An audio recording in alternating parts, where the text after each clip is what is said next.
Советский районный суд вынес приговор группе обнальщиков. На скамье подсудимых 4 человека. По версии следствия незаконной банковской деятельностью они занимались не один год, заработав на этом миллионы. О схеме их работы и вердикте суда Юлия Гоголева.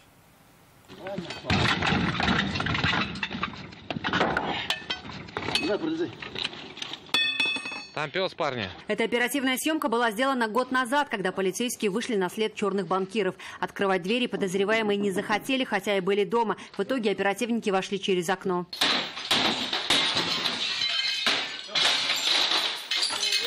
Во время обыска изъяли бухгалтерские документы за 5 лет. Реквизиты фирм, телефоны, сим-карты. Доказательств незаконной банковской деятельности набралось достаточно. Как установили полицейские, за обналичивание они брали от 10 до 15,5%. В общей сложности незаконно заработали больше 10 миллионов рублей. Вынесен обвинительный приговор в отношении организованной группы лиц, обвиняемых в совершении преступлений, предусмотренных частью 2 статьи 172 Уголовного кодекса Российской Федерации. Это незаконная банковская деятельность.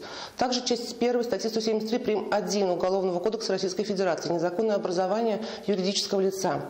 Уголовное дело расследовано следственной частью Главного следственного управления МВД по Республике Татарстан. Следователи распутали всю цепочку, по которой обналичивались деньги, и установили роль каждого обвиняемого. В итоге все предстали перед судом. Советский районный суд города Казани признал подсудимых виновными и приговорил организатора группы Андрея Исаева к 2,5 годам лишения свободы условно.